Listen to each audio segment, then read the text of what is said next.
Біздер Қобдаға шыққат, осындай жаңбырға тап боламыз. Әдеттегідей Қобдадағы Маяк кафесінде шай тамақ ішіп алып, ары қарай жолға шықтық. Жолымыз енді Жиренқопа бағыты. Бұрын жыл сайын осы жерге бара береміз. Бұлақ бар екен, Бұлақ Қобдаға құяды екен.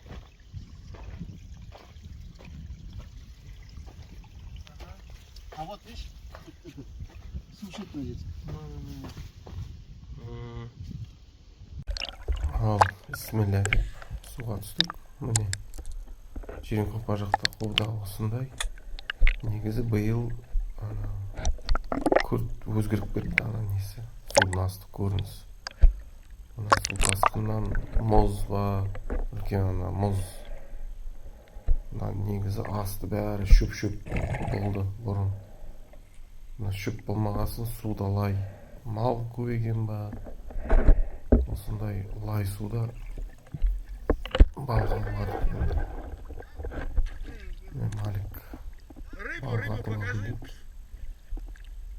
соны сұрап жатырмын. Ал көрсетші деп. Не балға атылған? Кішкентай шортан ғой, шорағай ма? Осылай табиғатын көрсеңіз, мен Маликті түсіріп алып едім. Мәкен енді судың лайлығына қарамай жүре береді. Міне бұрын дейтін осы Жиренқопадағы Қобда осындай болды. Түгел бәрі асты осындай шөп. Шөп болмағасын суда лай болады. Лай қамысқа шөптің арасында фильтр сияқты бүйтіп тазалайды. Енді биыл осындай енді судың астында тасбақалар да шығады. Былай нән болып көрінеді судың астында.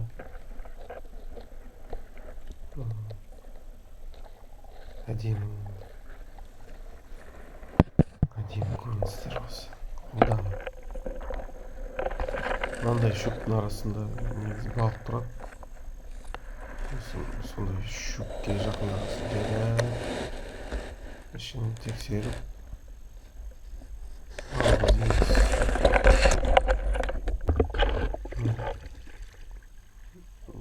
мана айттым ғой енді күрт өзгеріп кетті. Мына судың асты көрінісі бұрынғыдай жерде терең еді.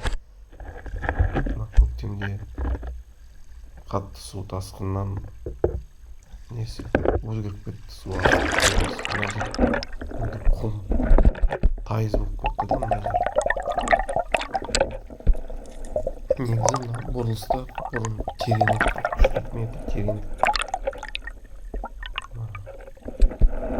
Су тасқын енді несін арнасын, өзеннің арнасын өзгертеді екен. Сосын шөп азайды бұрын дейтін. Осы жер бәрі шөп болатын еді. Міне осындай күн батуы Қобда өзені. Ары қарай осы жерден 1-2 километр жерде Ресей шекарасы басталады. Осындай кезек. Міне шортан дейсің. Шортан.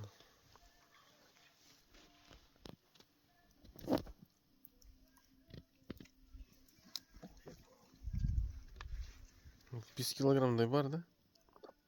5. Да, кастрюлька надо, куда чистить картошку. Сағат неше? 4 болған шығар. Міне біздің кешкі асымыз, таңғы кешкі асымыз. Картоп қуырылған, балық, салат, жуа, уксуспен, нан, пепси. Тағы бірді не? Бәрі бар. Қараңдар.